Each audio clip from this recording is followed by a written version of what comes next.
If I understand you correctly, you're marketing doggone workshops on leadership development and performance improvement in companies. Does that mean employees need to bring their dogs to work to the workshops?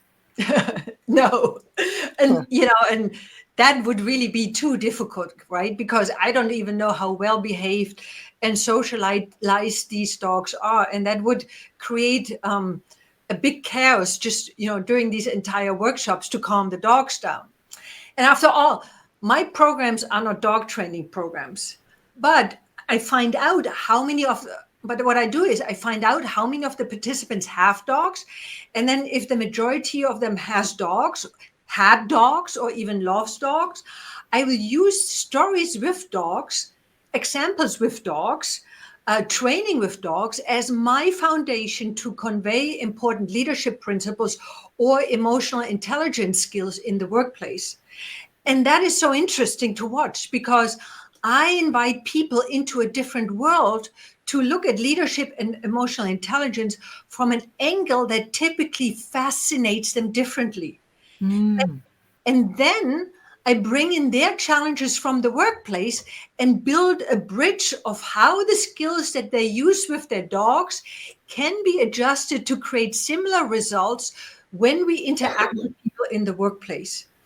And therefore, it makes learning more fun because we talk about something that they love or that fascinates them, such as their dogs, right? And then we stretch their thinking about leadership. And with that, they get what I say, what they call the BOGO, buy one, get one free deal, because they apply better leadership skills in the workplace with their staff members. And they can also apply these skills similarly at home with their dogs. And there they will create different behaviors with the dogs as well. Wow, that is amazing. That I can see how that works together, and I can just imagine that once you change the subject to dogs, it just must allow people to just really be much more present and drop so much of the typical work life stress that comes with being at work. It's just dogs are just such a home, family, fun dynamic. Yeah. Yeah. And it has two different things, right? Number one is, I mean, we know when people talk about dogs, or even when people are watching dogs with videos, their stress level goes down, right? And Hmm. that's one of the free reasons why also pet-friendly companies allow dogs to come into the workplace, because they have measured, in research that when you are petting a dog, how really the stress level in people go down. Hmm. So obviously, talking about them decreases their stress level. But then on the other hand, also, when people talk about dogs, they let their guards go down, right? Right. In companies, we talk about leadership. There is some kind of performance, a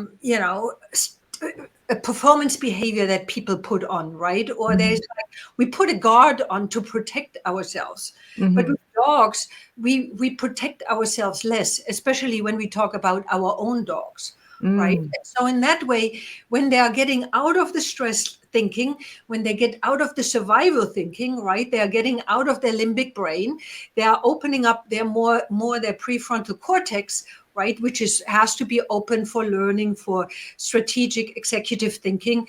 And with that, automatically their ability to learn, to memorize, to implement these kind of teachings goes up. Mm. Wow, that's just brilliant. I love that. Yeah, it's the brilliance of dogs. Yeah.